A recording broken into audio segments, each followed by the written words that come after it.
Okej, så här ser kvällen ut lite grann idag då. Det här är då Kalle som kommer att hålla föreläsningen. Han var väl ungefär 5 år när han började på judo. För där har vi pappa Tommy som är ordförande i Södra. Han var där med sina äldre barn och Kalle skulle sitta på bänken för att hålla sig lite lugn och bara titta på. Men det var enklare för mig att ha honom på mattan. Så tidigt började han. Sen har han haft en egen judokarriär med väldigt massa framgångar. Och numera så utbildar han ju och även expert på det här med fys och analys och hur man ska träna och varför man ska träna och vad som händer i kroppen. Så då ska vi försöka koppla samman det med själva alla övningar vi gör och varför vi gör dem och vad händer och vad behöver vi när vi ska träna judo. Okej? 1 timme ungefär. Ungefär 1 timme. Jag ska gå igenom programmet. Jag tänkte jag kan presentera mig lite grann själv. Jag ska bara en kort stund, Kalle. Så 1 timme, inte för mycket frågor. För då kommer vi liksom inte framåt någonstans. Då. Sen blir det en kort paus och sen så blir det lite praktiska övningar när barnen fikar. Okej, och sen så när vi börjar titta där så släcker vi ner. Nu ska jag bara sparka in i något. Jag fan sitter. Ja. Jag kan ta en kort presentation på svenska först. Jag berättar vad jag heter och sådär och om min judokarriär. Men jag är fysiolog till yrket, idrottsfysiolog med inriktning på utveckling av träningsmetoder. Framförallt för explosiv styrka i komplexa idrotter. Så avancerat är det. Jag kommer att hålla den här föreläsningen på engelska idag för att vi har gäster från utlandet. Så att om någon inte hänger med så får ni räcka upp handen så ska jag försöka förklara. För det kommer vara ganska mycket begrepp som är svåra. Så eftersom det är forskningsförankrat hela presentationen. Då så, ska vi ta och vänta in Jane eller? Ja, vi väntar lite. Ja, vi väntar in Jane så ska vi dra igång. Ja. Vi har ju...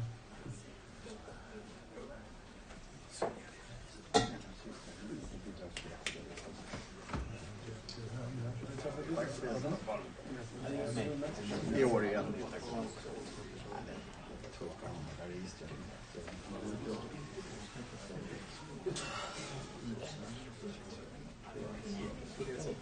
Nej.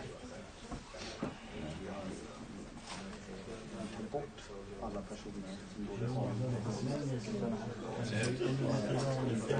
Är det okej att de kör sit-up så länge? Kör en sit-up. Kommer det finns plats i bänken där?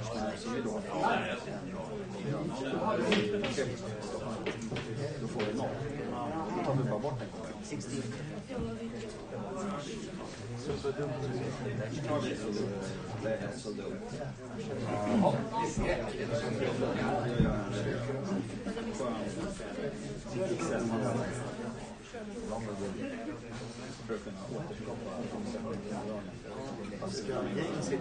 Vi kan flytta fram lite grann i här. Alltså nu kommer ju folk och inte få plats.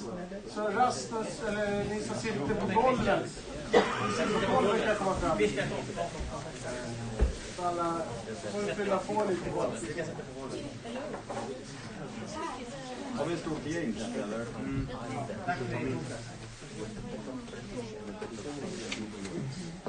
Ja, men det menar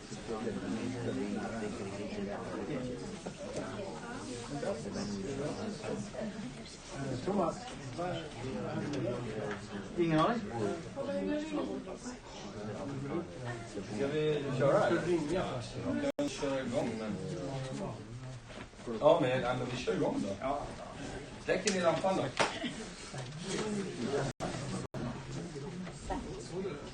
Okay, welcome to this lecture. As I said, my name is Kalle Engström and I'm a working physiologist. Today I'm going to talk about a subject that is called movement efficiency. Movement efficiency is a term that is very often used to describe the sport of judo. You also talk about movement effectiveness, and that's another thing I'm going to show you the difference in later on. I will do it in English. It's not my best language. It's many years since I did my research in my education, so it's not really fresh. But I will do my best. And Jane can tell me after what I did wrong. I'm sure you'll do very well. No. So, what is this lecture about? I want you to know the fundamentals of educational learning through movement. So I want you to have that with you in the presentation, because it's movement we are going to talk about today. What is movement?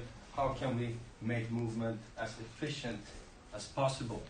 And how can we structure to learn the right movement to be successful in the sport of judo on different levels and areas. So, analysis of and methods for developing crucial neuromuscular capacity and specific cognitive and perceptual skills in wrestling-oriented sports. And it's a cross-field scientific presentation, which means that we are looking at behavior science and human biology. Oh, no. So, the program for today, the theoretical block is part 1, basic anatomy and biomechanics. And why do we have to go through this? It's because that you have to understand the basic principles of how we analyze the body's movement and how it develops and adapts. Part 2, definitions of specific physical capacities in judo that is crucial for successful developing in judo. So first, we go through the definitions, because it's very important to understand definitions and to define what the different areas is all about. I will focus on 4 actual skills. We can call it skills, but it's capacities. Kinesthetic intelligence is not a new area, but recent years the science has gone very much forward in this area, and it's also across field science. Motoric skills, as we know much about, we've seen Mikhail Tonkonogi learn motoric skill development in different ages and stuff like that, and I will talk a little bit about that also, because they have with each other to do. Kinesthetic intelligence is somewhat of a development of how you see the educational part. Proprioception and distance perception. This is also an area that has been much more used in the modern judo, especially since they changed the rules. And I will talk about that more later. And of course, complex power, which is a strength capacity that is the most crucial for successful judo players. Part 3, we go through all of those areas again, but now we do an analysis of specific physical capacities in judo. So first we define them, and then we are going to analyze them and break them apart and try to schedule and see how we can develop those skills. Part 4, if we have the time, I will go through some basic programming and periodization on how you, on long term and short term, can optimize the planning for developing those skills. So we're only going to take those 4 skills, and I will show you why after. And then we have a short break and a practical block where I will show examples of exercises and clusters of exercises, how you build to reach this that we are going to learn. So, the process of modeling educations is not significant for judo or for any other sport in the world. The process of modeling educations is about interpret philosophies and purpose of education areas, both in school or on the mat. It doesn't matter, it's the same principle. After that, you have to gather scientific research in different fields.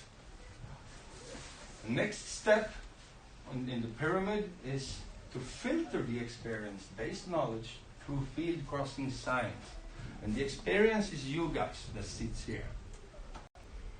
That have the experience, you have went on the road for several years, and my job as a sports science and coaching consultant is to filter experience-based knowledge through the field-crossing science, and that is experience-based.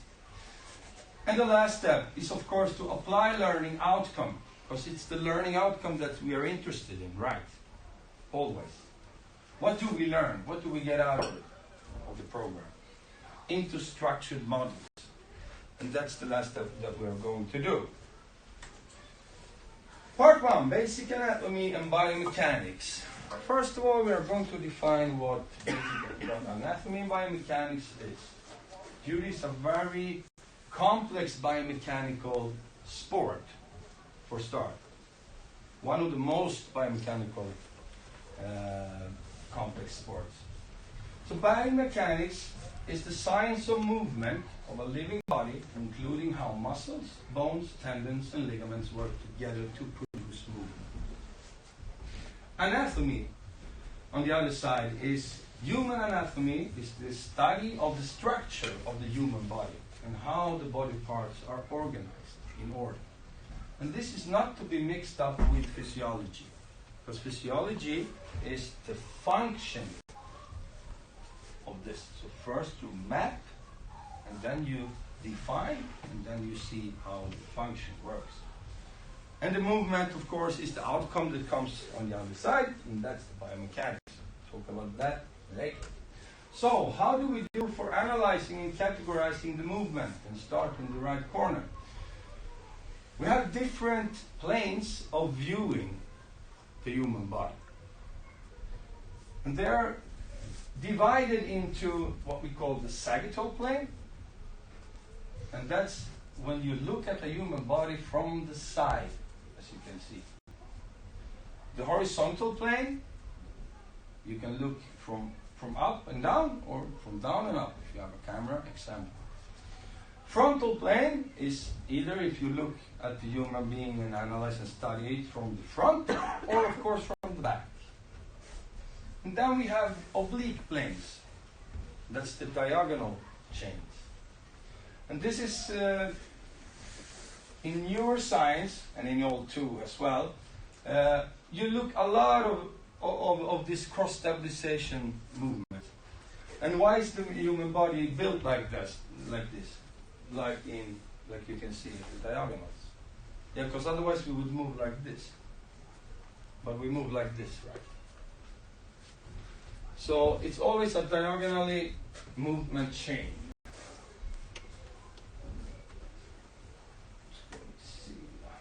So next step is to analyze and categorize the movement. What movement is possible in the different planes? So you categorize those movements as isolated joint movement. That's, for example, when one single joint is moving, bending in the arm, or bending in the knee, or flexing the hip, etc., etc. And we have combined joint movement, which is much more close to judo. We don't do judo like this. So we combine movements and we move freely. And when we move freely, it's different joints and muscles that are working together to create flowing movement. Then we categorize parallel movement. That's when both of the sides are moving at the same time. Same movement. And unilateral movement when one side is working and the other side is not, or making another movement. Next step is the movement change. Like I told you with the walking. How do we walk? How do we move? And movement cluster in order, because for example, a judo throw or a fight in judo is always a cluster of different movements in a chain.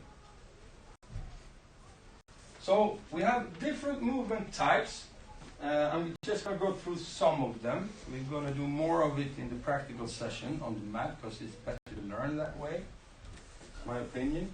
We have knee flexion, bending the knee. We can rotate. And the rotation is a very interesting thing about judo, because that happens in the horizontal plane and in the oblique plane. We can rotate, bring an axis, right? So, what stands for the production of movement? Because that's what we really want to achieve, right? Dynamic movement, power development. We have to analyze which is the prime movers and which is the secondary movers. Prime movers is the muscles that create power and is the prime power maker for example, an Uchimata or an Osotogari or an Pro. Secondary movers is muscles that do the same thing. And the body is built like this in every aspect. Stabilizing muscles, full body posture, to keep our posture good, to keep our balance good, which I'm going to talk more about later when we look at the biomechanics. Fundamental axis of rotation. The fundamental axis of rotation is very common in judo because there's a lot of circular movements. And cross stabilization, as I mentioned before. Agonist and antagonist co-work. This is also a subject that has gone very fast forward the later years. We are in the training methods that are coming now, the last years. In cross stabilization and agonist and antagonist co-works, that means how good are my muscles to cooperate with each other. For example, if I want to push something, how fast and how efficient is my opposite muscles to relax when I create movement in a certain direction. And that's a very crucial skill, neuromuscular skill, that is very, very crucial for the performance in judo, especially on high level. And we are going to talk a little bit about something called antagonistically facilitated specialized method. It's where you use this cooperation to create a training method to develop faster power and speed. So, the neuromuscular process. Intramuscular is the firing pattern of fibers within an individual muscle. How much force can we create in every single muscle by itself? And the intermuscle is how muscle fire in coordination with other muscles. And this you can connect to what I said earlier about the classification of the different movements, single joint, combined movement, and so on and so on. So, do you have any questions on part one? Feel free, because I'm going to have some questions after every part. Do I move too fast forward? Let me know. Inga frågor? Ingenting? Ingen som har förstått det. Nej.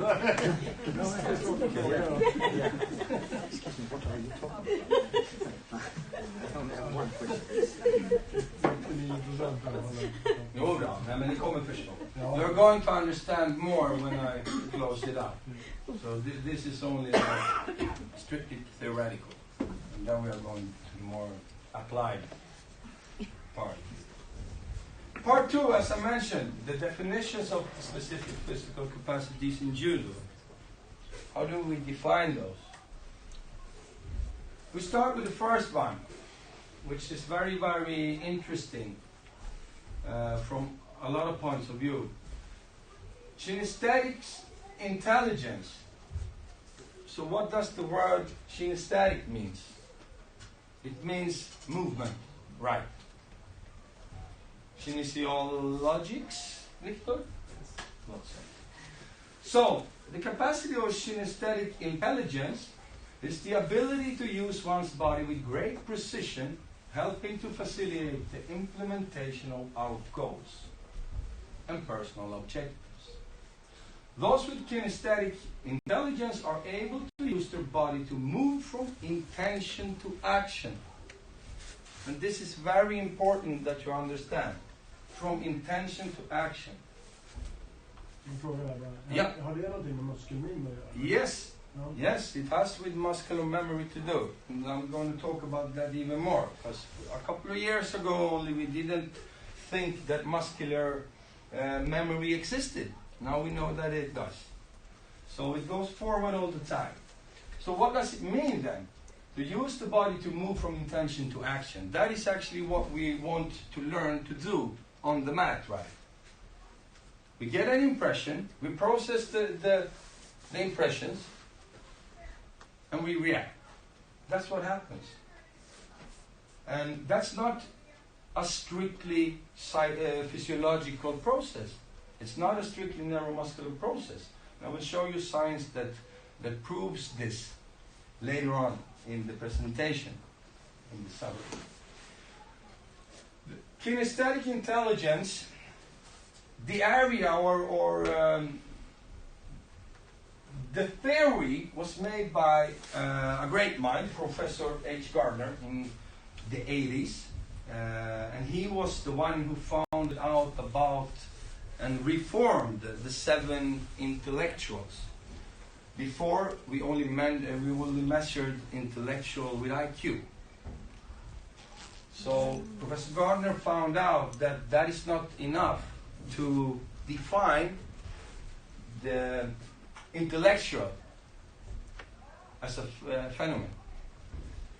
So in 1999, he reformed this or reframed this multiple intelligence to reform all of the school system and education system, both college and university sports in all of North America. We're going to talk even more about that later because it's a very interesting process that he did. And he had a lot of opposition in the making. So, as you all know, in every subject there is a lot of different definitions because a definition of a phenom always comes from your philosophy and your personal thinking and minds and purpose of why are you doing stuff. And it's the same with judo. We have a lot of different seeing on what is judo. Why are we doing judo? Is it more than a sport, or is it just a sport, or is it a study, or is it a cultural thing, and so on and so on. And I'm going to talk a little bit more about Jigoro Kano's writings, for example, which was very before his time on this subject. It's known that neural pathways from the cerebral cortex in the brain is involved in coordination of voluntary muscular movement when I choose to do something, a technique, for example.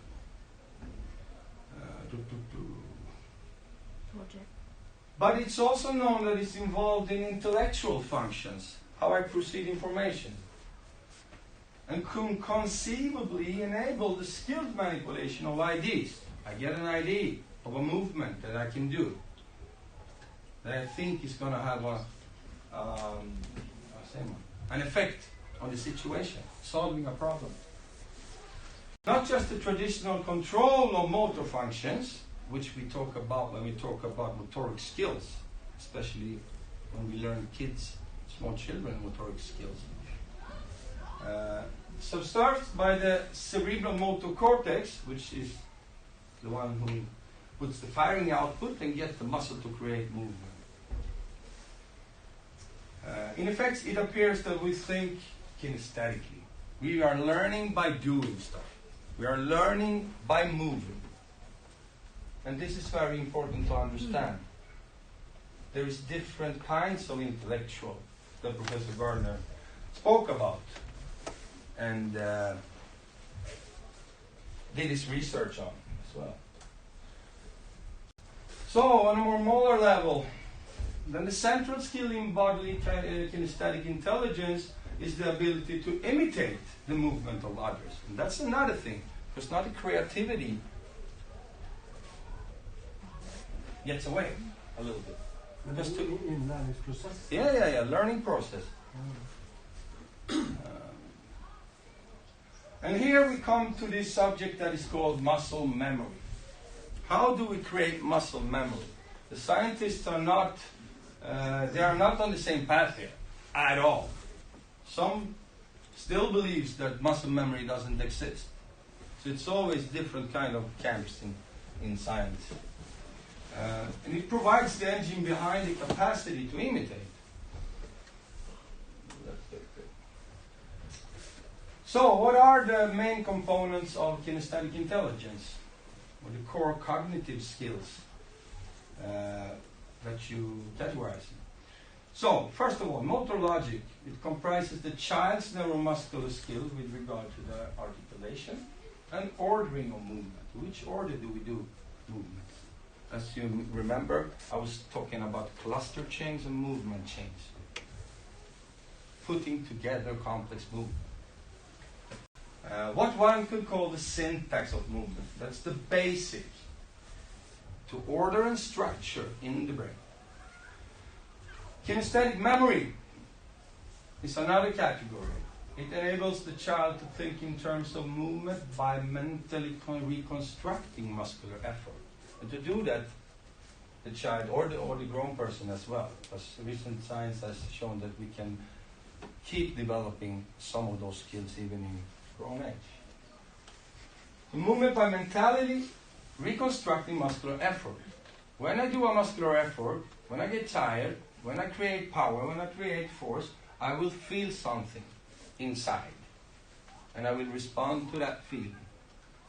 And I'll get back to that later as well. Kinesthetic awareness is the third category that they talk about here. Providing the child, in this case, with online information of the extent, direction, and weight of movement. Now we are talking about positioning and rumsuppfattning. Spatial awareness. Shift situation. What? Spatial awareness. Spatial orientation. Spatial Spatial orientation. orientation. Spatial orientation. Distance orientation and stuff like this. The kinesthetic sense operates through proprioceptors in the body that is a relay information, it processes information once again. Provides conscious appearance of, for example, posture, or in judo, that we have a good posture that can be efficient for making different techniques, keeping our balance and defend ourselves, of course.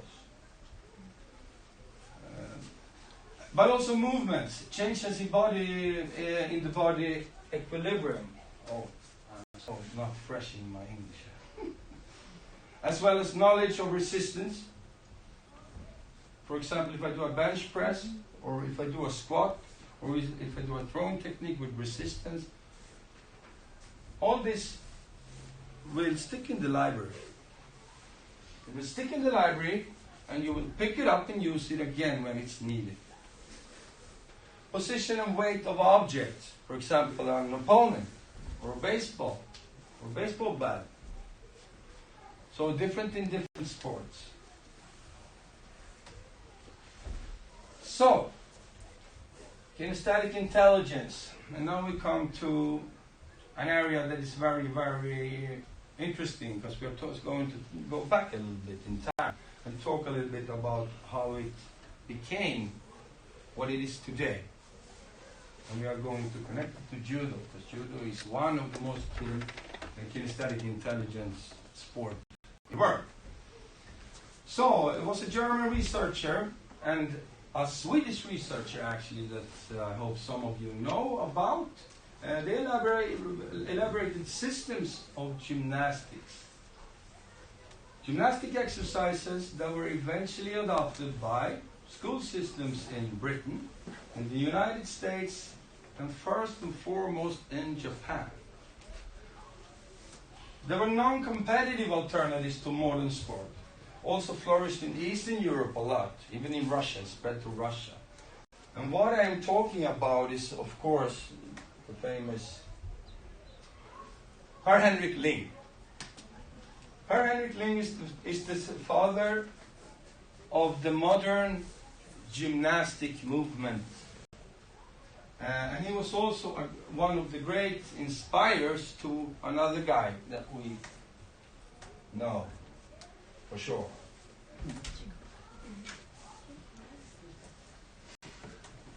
Igor Kano. Heinrich Ling, in 1915, he started to build the modern Japanese sports system that is actually used today still. And they were somewhat living in the same time, but they are connections.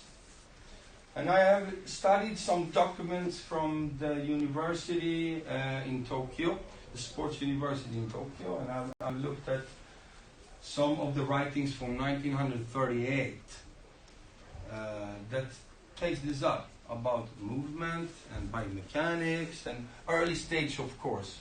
But it's a lot of similarities. Those guys were really before their time. So, learning by physical interaction is the way of the highest or most efficient use of both physical and mental energy. Through training in the attack and defense techniques, the practitioner nurtures their physical and mental strength and gradually embodies the essence of the way of competitive interaction between humans. Thus, the ultimate objective of this competitive discipline is to be utilized as a means to self-perfection, and therefore to make a positive contribution to society and enriching the world. And I'm taking freedom to switch some words there because this is the original text. So I'll just switch the words to judo, because that's what, in my opinion, his purpose and his principles of judo was. And it's very, very similar to some of the other guys. Here's my Japanese is even worse than my English. Here's the Kukusai Bunka Shinkokai, the Society for International Cultural Relations in Japan, in Tokyo. 1939. Upon this occasion, the centennial anniversary of Per Henrik Ling, about to be held in Sweden, the Society for International Cultural Relations takes great pleasure in calling to memory the influence of this great master upon the early stage of modern physical culture. So there was a cooperation there, which is very interesting. And now we go back to Howard Gardner again, because he also has similarities with both Igor Kano and Per Henrik Ling, but different eras. So, what does he say?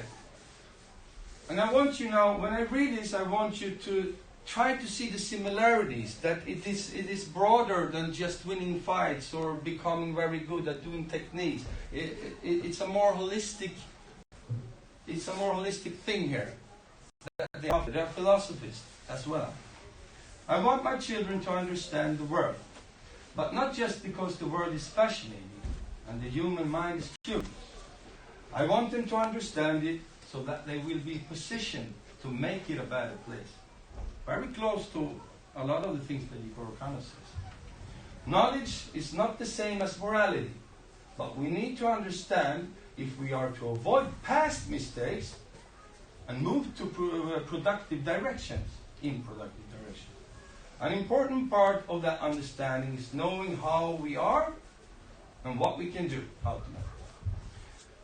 We must synthesize our understanding for ourselves. The performance of understanding that matters are the ones we can carry out as human beings in an imperfect world, which we can affect for good.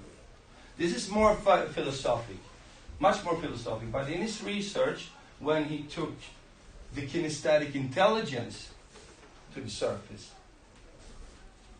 It comes from this. To learn, deal with emotions, process informations and emotions, and react on them.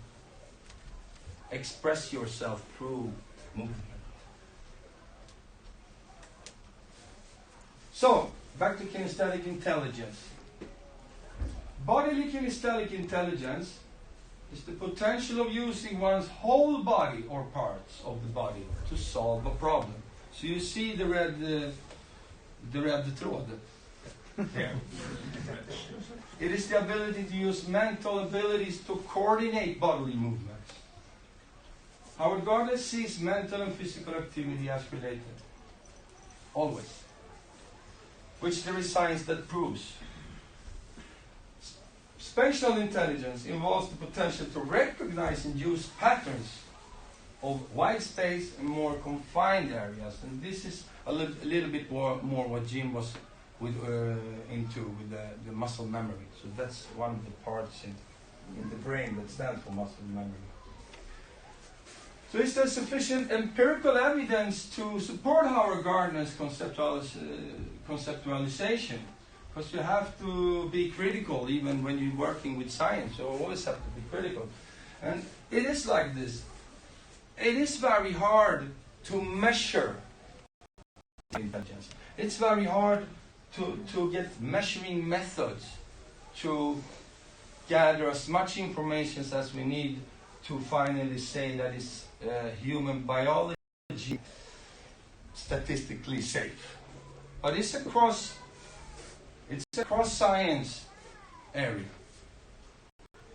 And it's going forward all the time. So a common criticism made of Howard Gardner's work is that his theories derive rather more strongly from his own intuitions, of course, as with all behavior science, often. Reasoning that from a comprehensive and full grounding in empirical research. For the moment, there is not a properly worked through set of tests to identify and measure the different intelligences. And me as a human biologist, I'm used to picking on the behavioral science all the time with only this argument. That's the only argument that we strictly human biologists have. You don't have sufficient testing skills to do this. But you become older and you learn more. So today it's different. This structured philosophical way of cross-scientific approach is also seen amongst other social Darwinism philosophers like Per Henrik Kling and Jigoro Khan. Because they are part-wise social Darwinism. So we go to the next one, the next skill, the motoric skill that I know that the Swedish Federation in their education in the last period have worked a lot with, especially to connect it to different age categories and how we develop kids from this age to seniors. Really interesting. A motor skill is a function which involves the precise movement of muscles with the intent to perform a specific act. It's very defined, this one. So, there's two categories, and I think everyone knows this.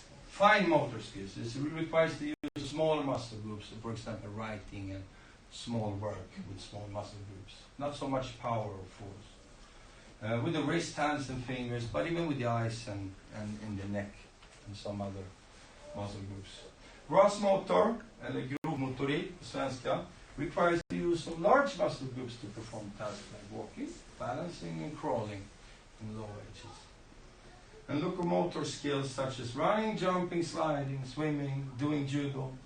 Object control skills is like throwing, catching and kicking. So you separate object sports, for example ball sports, with other sports that do not include an object. So, we go to the next skill. Proprioception, often called the sixth sense. You know, we have 5 senses. We can feel, we can hear, we can see, tactile stimuli, and we can smell, of course. So those 5. But later, the scientists starting to speak about the 6th sense, proprioception, or synesthesia. It's the sense that lets us perceive the location of something or ourselves. Movement and actions of parts in the body. So where is my arm in correlation to my leg? How is the movement mapped? It encompasses a complex of sensations, including perception of joint position. You remember the combined joint movement and the isolated joint movement? Muscle force and effort. How much effort does it take to success with a movement, a specific movement? So, distance perception. This is something that we see more and more in the highest level of judo, especially in the lighter weight classes. Distance perception. It's an all-inclusive term for seeing and recognizing distances, both short and long. And it's mostly about the eye and how we can have split visions and how we can measure things with the eye. But also about tactile stimuli. Because if we touch something in a gripping position, the brain has another center to measure the last distance. So it's a part of the memory too. Between people and or objects in any all directions related to a viewer's eye. It is the ability to view objects near to far and at varying angles. And to be able to accurately and quickly estimate the distance. It's this estimate of the distance that we can train to become quicker. Train to process information. There. So, we go to complex power, explosive strength. The ability to exert a maximum force in a short time as possible. And that's quite logic. As much force in a short time as possible will be crucial for if you are going to succeed. One of the crucial factors if you're going to succeed in the sport of judo.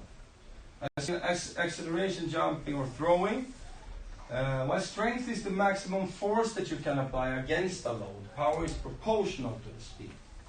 Everybody understands the difference here.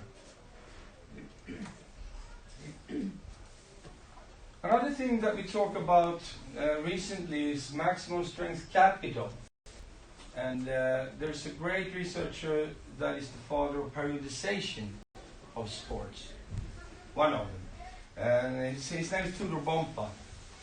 And he has made a lot of research in how you can structure training in blocks to build a long-term result.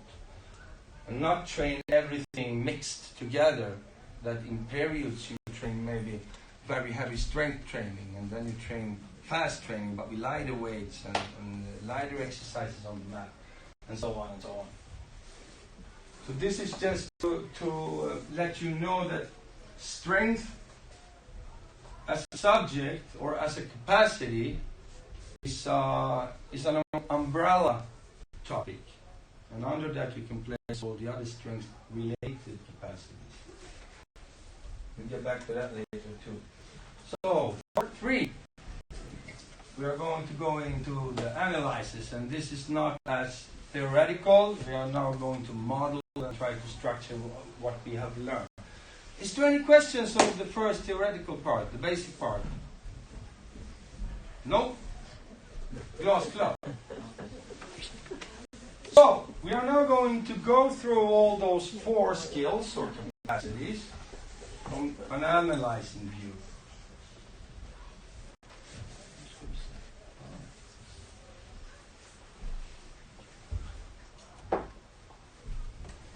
So, we start with the kinesthetics intelligence system. And I'm not going to read as much now. I'm going to speak about what is the intent of all this script. So, the static intelligence system is much about this. Real-time interaction between the nervous system and the environmental that offers opportunities and information. So, what does this say? We have an internal nervous system that can feel and that can measure. We spoke earlier about that it's hard to measure this intelligence, but it isn't if you measure both at the same time. You're measuring the neuronal process and you correlate them to the behavior. And that's what they are doing in the neuroscience that we're going to go through. And then you get an index of it that is quite measurable for this capacity. And it's made in 2017, so it's quite new studies here. It's a study made in Romania, where a scientist group, both from the human biology field and from the behavior field, has worked together to try to create a measuring method to measure kinesthetic intelligence. So it's very, very new, but it's very, very interesting, especially for you. So actually you can read yourself a little bit.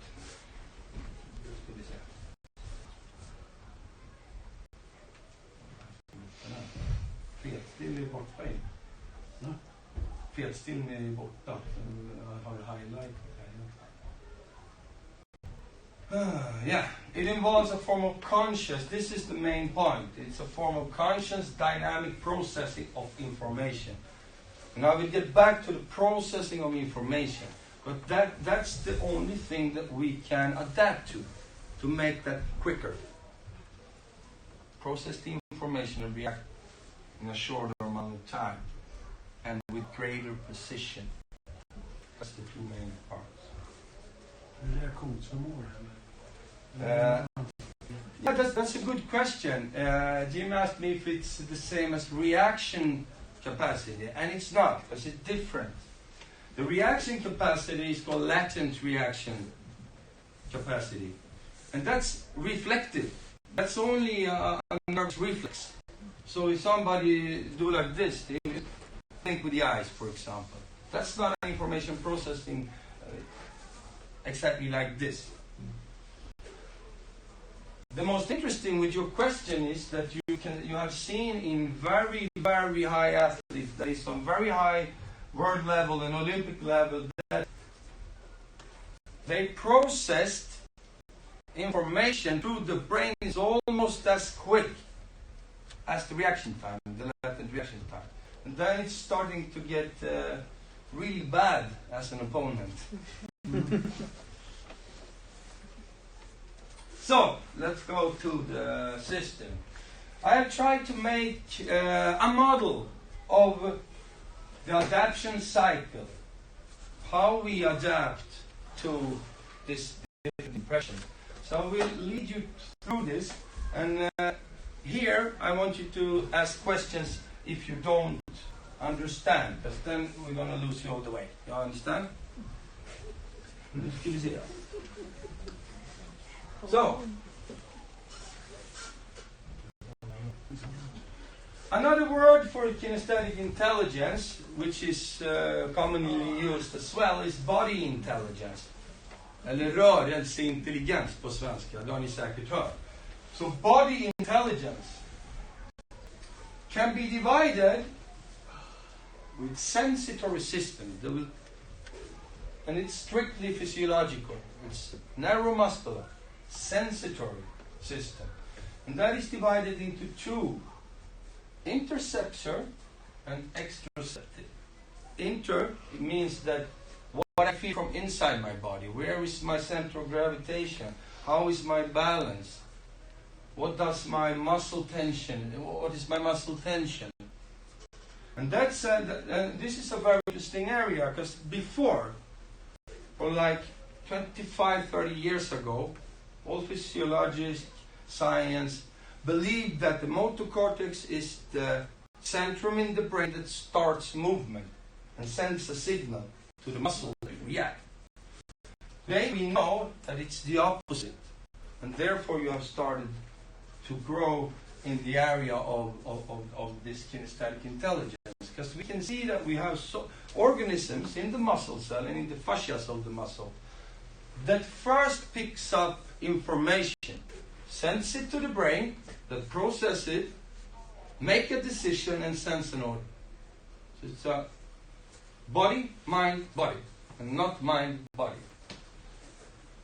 And the most interesting about that is that it's even faster, this cycle. So, interceptor. If we go on the upper side of the tree, interceptor is then divided to internal informations from organs, or defined as internal informations from organs, muscles, and connective tissue. Everybody understand? And then in the next step, it divides into what we already talked about and defined: proprioception and vestibular sensation. The difference between proception is that here is the kinesthetic sense and the inner sense. And the difference between those are that the kinesthetic sense gets info from connective systems like nerves, like tendons, like fascias, like muscles, like organs, liver, kidneys, and so on and so on. The stomach. The senses, alltså de alla sinnen har lukt, hörsel, ögon. Yeah. This, it's a good question. What is senses? What do I mean with senses? Yeah, we spoke about the 5 senses, right? And now we are talking about the 6 senses. The 6th sense is divided into sub-senses, and that's what I have made a map of here. How does it work? Did it answer your question? Ja, det är alltså de är också involverade i den här Yes. besluts. Yeah, in the decision process. Okay. So the kinesthetic sense stands for, gets information from connective system, or the nervous system, the neuromuscular system. And it also has a task to locate position of body parts. You can recognize what I have defined earlier. Now we try to put it together. And monitor movement. To monitor a movement and mapping it and put it in the muscle memory, you need to locate the position in space between different body parts and put them together. While the inner sense gets the info of body conditions. This is autonomous. It's made by automatics. It's nothing we can control. It's nothing that we can do about. It just goes. It's heart rate, body temperature, breathing, muscle tension, visceral sensibility, and we are not going to talk about that because it's very complex, but I mentioned it anyhow. So heart rate, body temp, and breathing is affected by external things. Or if we run, the heart rate goes up, and so on and so on. So it's much more easy to understand. Whilst the vestibular sensation, or sense, take care of body posture and gravity relations. For example, if I drop down like this, how fast does it go? The brain, the vestibular sense can calculate this and map it. So every time I do, for example, this, or I do it fast, it will store all the time, especially when you are young. Oh, if we go on the other side, the exteroceptive, the impressions we get from outside our own body. External information through sensory organs. Sensory organs, you know what that was? Hearing, vision, tasting, smelling, and feeling. Tactile stemming. That's an impression that comes from the outside that affects my body and I react. Visual, auditive, tactile, taste, and olfactory. That's smelling. Stimuli. So, this one is what they looked at before. When you talk about motoric skill, when you talk about tactile stimuli and muscle tension. So it stops here. Whilst the other part of this kinesthetic intelligence, it moves on into more subsenses. Understand? So, the most important, why we are having this presentation or education, is how does the body adapt? How do we do to increase this capacity? Because that's the goal, right? So as I said, the external input, it stops there with the five senses. It stops there. But it creates neuromuscular, cardiovascular, metabolic, and mental stress. Right. If somebody pushes you, or for example, somebody pushes you, if you hear a very high sound, adrenaline comes out and stresses the system. As well as if you lose your body posture, or you lose sense of gravity, stress hormones, cortisol goes up. Adrenaline comes. If you get afraid by seeing something, you get scared. It happens to things. We respond with stress. And as your rewarding system in the brain. And I mean, if you do a Ippon-Sunage and I do it wrong, and I can feel it wrong, right? Yeah. But then when I feel I do the motion right, correct, then I get like a rewarding something. Yeah, that the brains that tells you that you actually this one I like to store in my muscle memory. It's connected to this. It's connected to this as well. But that's interesting that you are saying this with the rewarding system, because the rewarding system, the reward system in the brain is based on moral things. What we learn that is right or wrong when we are small children, when we grow up. So that can be different things. One coach from one club can teach Ippon-Sunage this way, and when the children makes it his way, he rewards him, and then the brain gives rewarding mechanisms.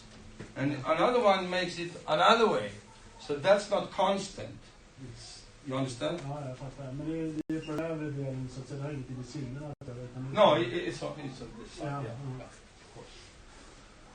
So, at the end of the day, everything about adaptation in the human body and mind is only about one thing.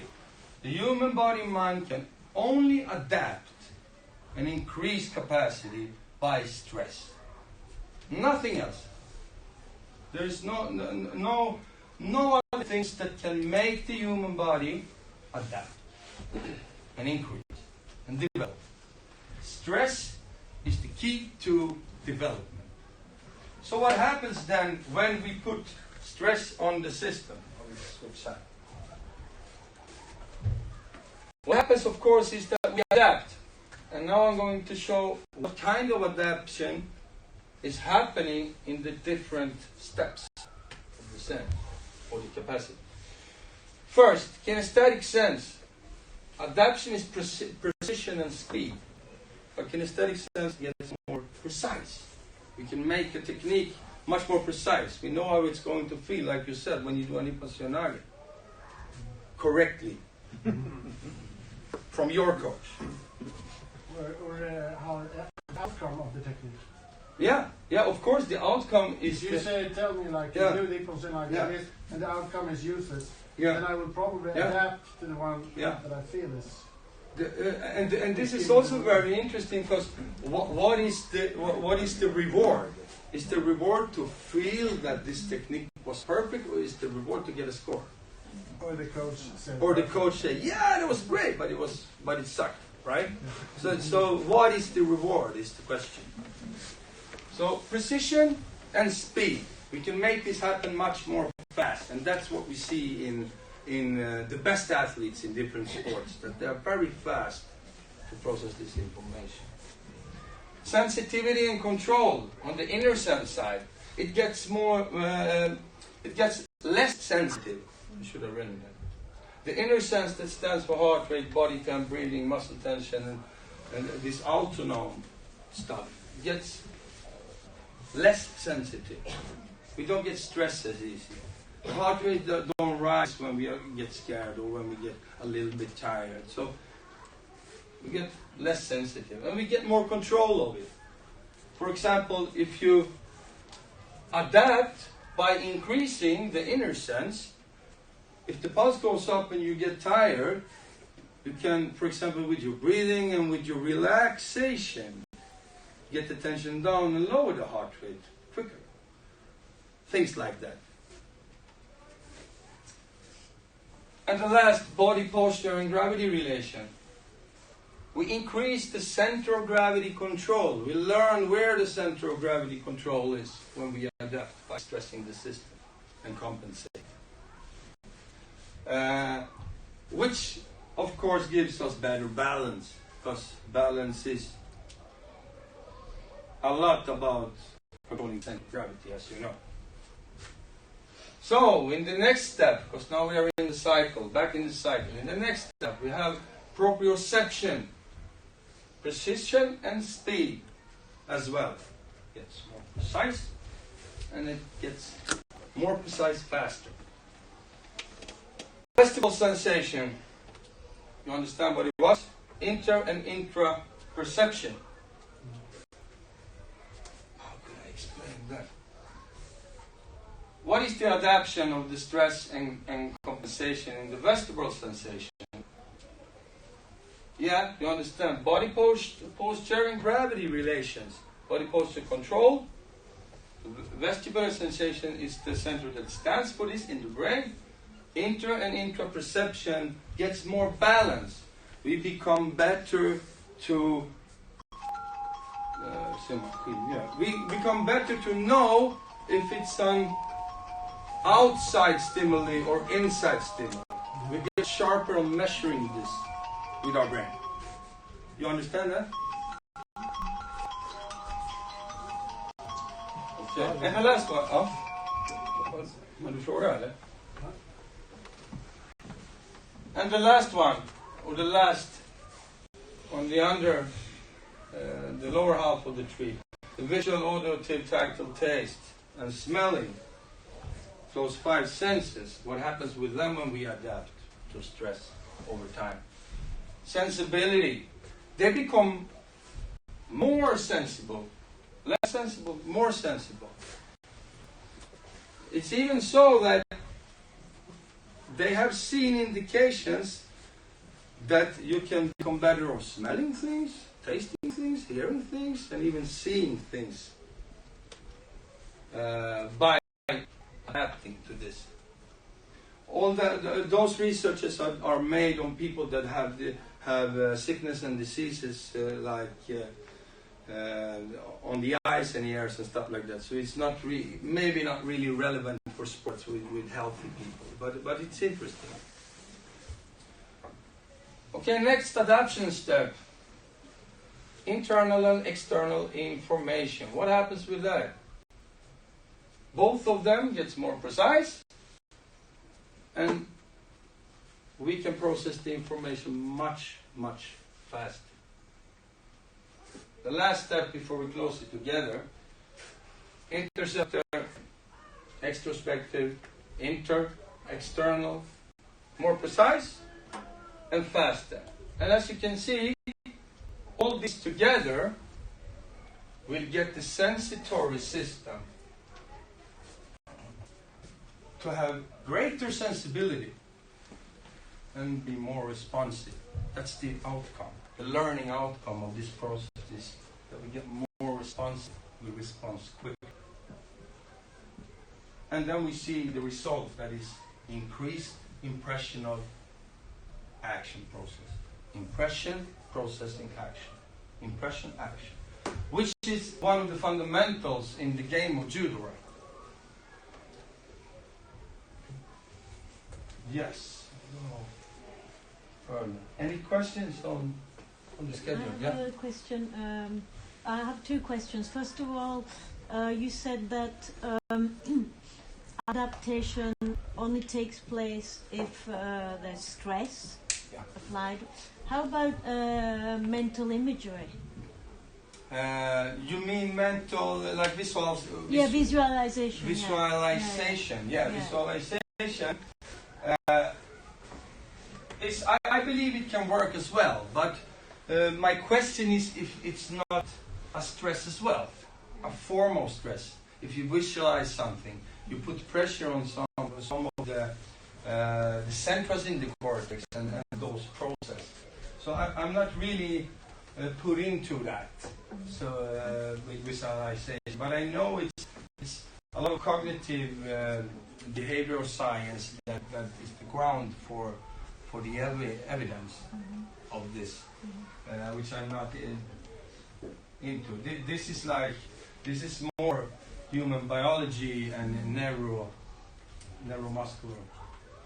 So, but of course, I'm not into that subject too much. So you think that actually, because my question is, is visualization stress? Because if it's not stress, then it's kind of counteracting what you say. My hypothesis of that is that you need to cause some form of mental stress through the visualization for this to happen.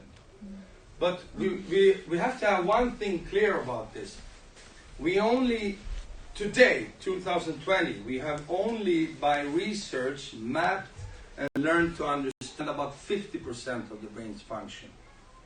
So, and it's also like, if you, for example, work with mental training, it works for some athletes.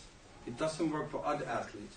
Because that's what Gardner's talking about, and what's the principle of his science is the 9 intelligences. People learn different ways. Some children learn best by doing and moving and getting impressions from movement, whilst other is very good to like watch TV or sit in school, and it's very, very different. So that's like the essence of it. So I think, absolutely, everything that works. And like for example, you point a gun, then you know that's developmental stress. Probably. Or if you practice, you shouldn't get the first bite. So my other question is, do you think there's a point where you cannot adapt anymore? Oh, that's a really good question. We said that in many years on a lot of world records, for example, in track and field and stuff like that. Scientists had said so many times, you can't run 100 meters in 9:51. If you asked the scientist 30 years ago and said that, do you think Usain Bolt is going to run 9:51 on 100 meters with that top speed? They would have laughed. So I don't really know. Evolution, to be a little bit philosophic and go further back, evolution haven't really showed us that there is a plateau or limitation. But the question is how much stress you can put on the body until it gets or the brain until it gets counterproductive. Was that the answer to your question? Thanks. So I want to be clear with that. This is not a science study. This is me reading the science, gathering the science, and try to modulate what they have come to conclusions with, to make a model, which is my last picture. So, how do we apply this into analyzing judo? How do we apply this into analyzing styles in judo, and what we need to do, what kind of skills that is necessary to become successful? So I want to first connect back to one of these kinesthetic awareness, which was the third part of this three categories of kinesthetic intelligence. So, kinesthetic awareness, providing the child, in this case, with online information of the extent, directions, and weight of movement. This is fundamental in judo, and in most sports. The kinesthetic sense operates through proprioceptors in the body that relay information, provides conscious operation of force. This we have learned now from the model a little bit and got to understand it. So, I've just made a little model here of 3 different skill sets. You can call it skill sets that I think, in my opinion, can be seen and studied a little bit in research too. Because I've read a few studies from Japan, from Germany, and I'm going to give you a task and see if we can position nations, generally nations of judo on the world circuit, and maybe players as well, certain players. Okay, so from these skills, first category is force efficiency oriented. And what was efficiency? Maximum outcome with minimal effort, right? That's efficiency. So, a force efficiency oriented judoka has high kinesthetic intelligence, very fast in processing information and make decisions, very high motoric skills, high proprioception, knowledge of where he stands and got his balance, center of gravity, but medium distance perception, because they doesn't need it as much, and medium complex power, because the kinesthetic intelligence and motoric skills and proprioception to always stand right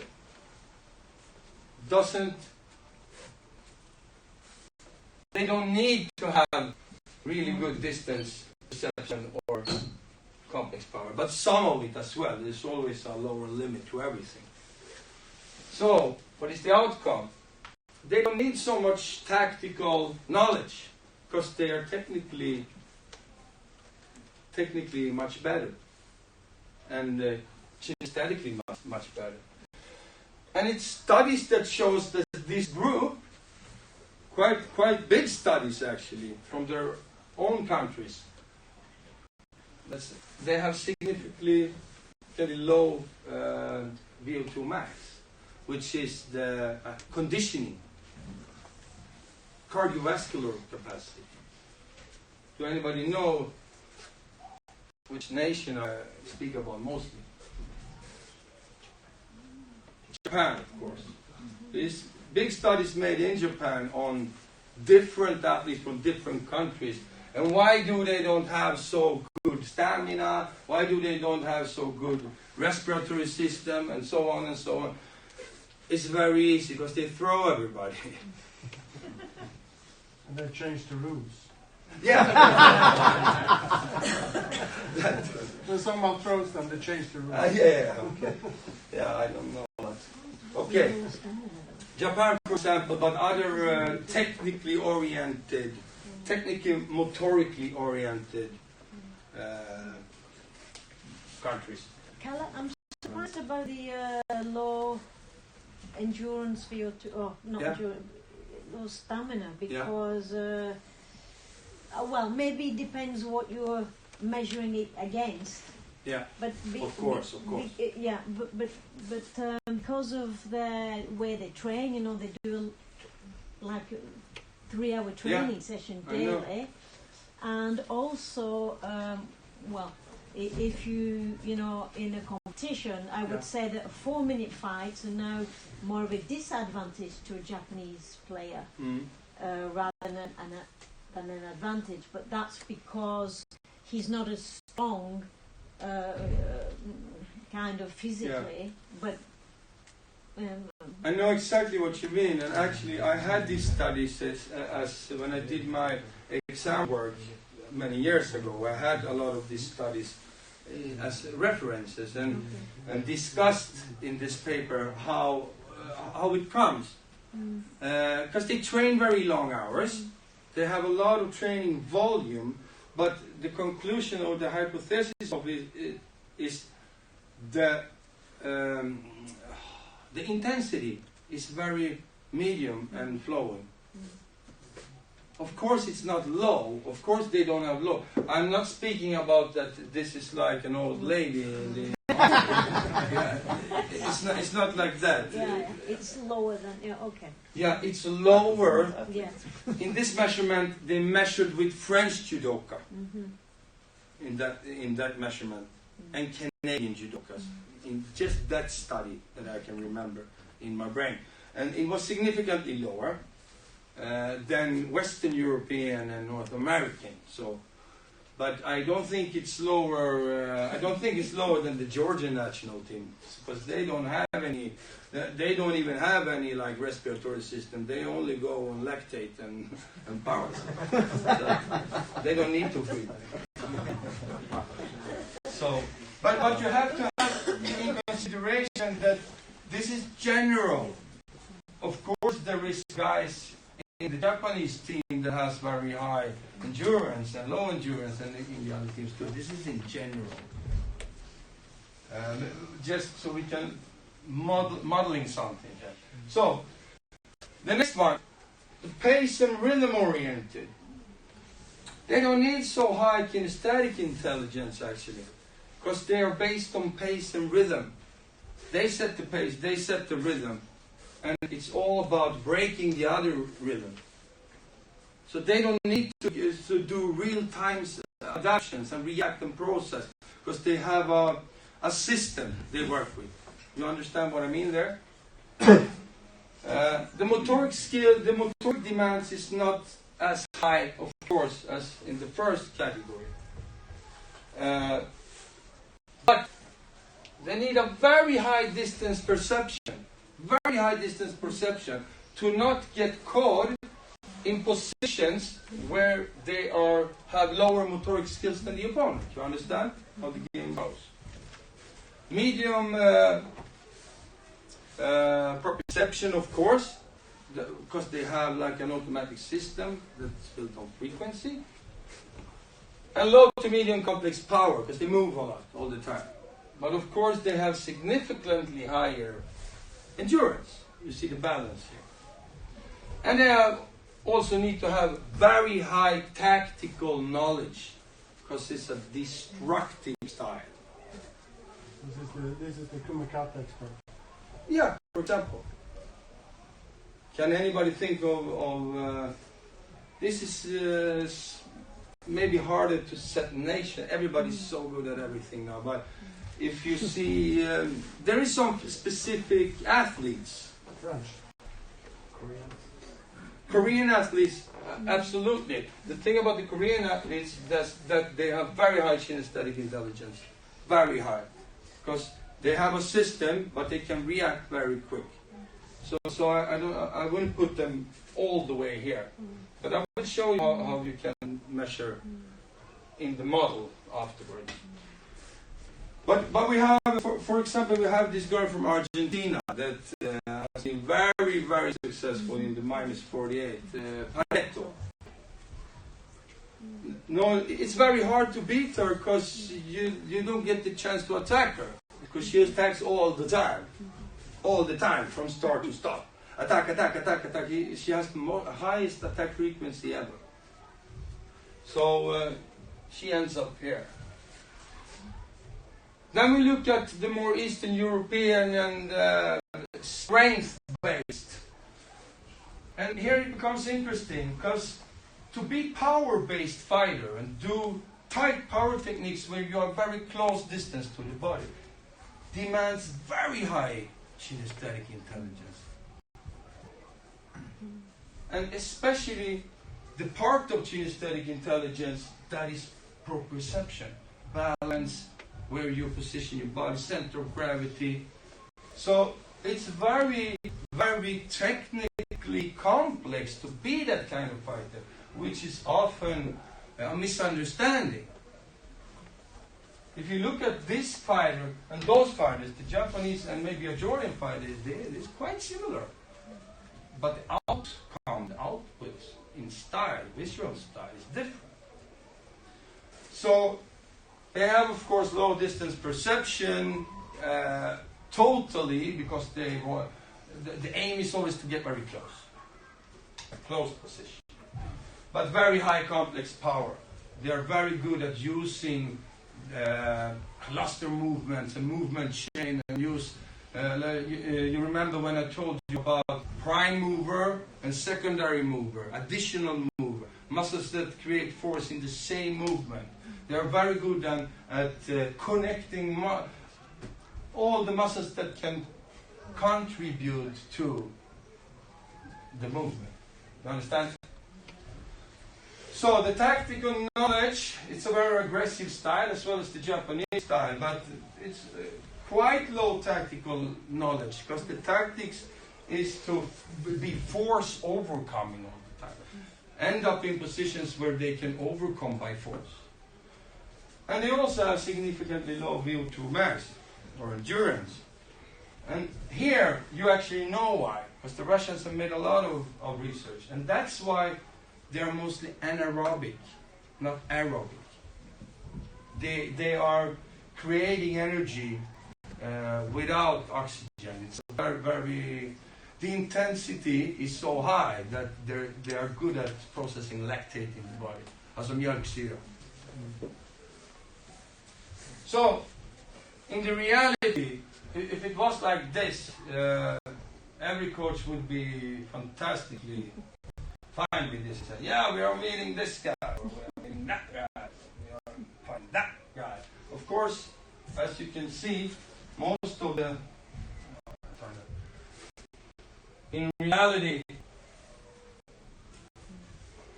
you can be here, you can be there, you can be there. And I'm going to take another example, Floyd Mayweather Jr., which is the greatest boxer of all times. He has 50 wins as a professional fighter and never been beaten. He has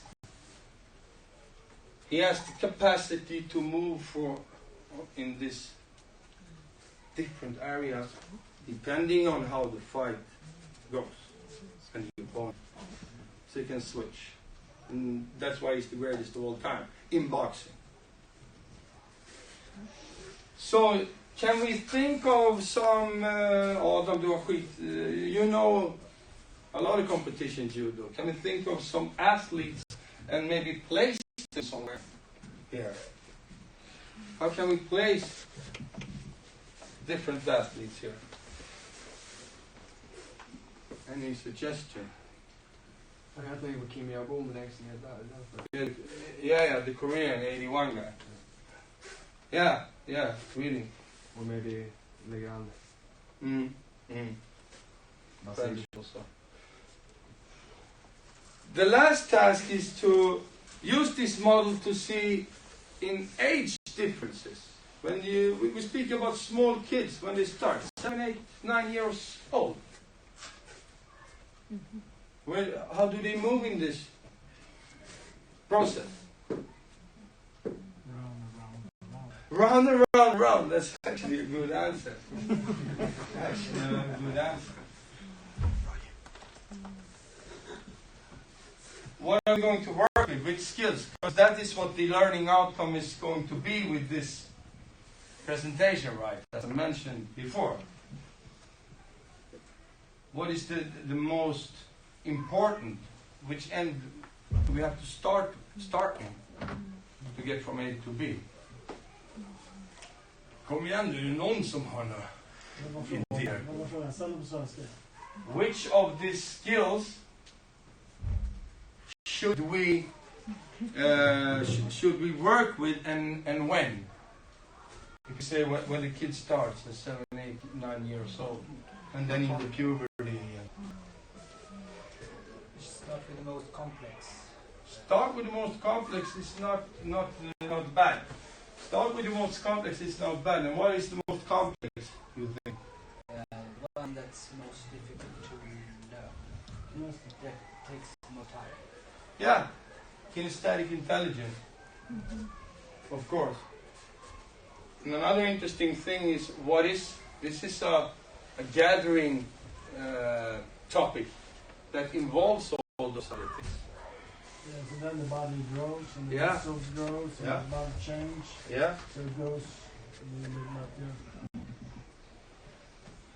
in the practical part, we will go through how do we do this kinesthetic intelligence? How do we develop it? A little bit in different ages.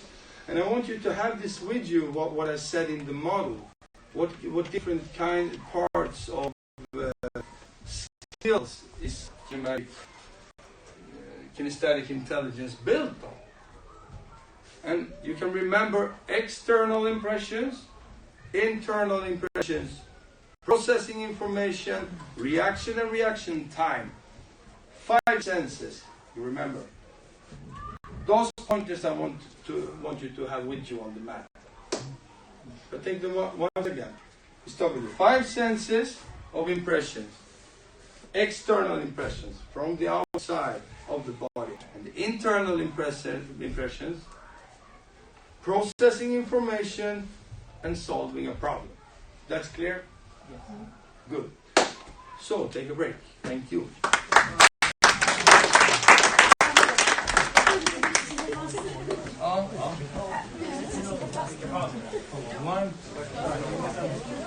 Vi kan tända där.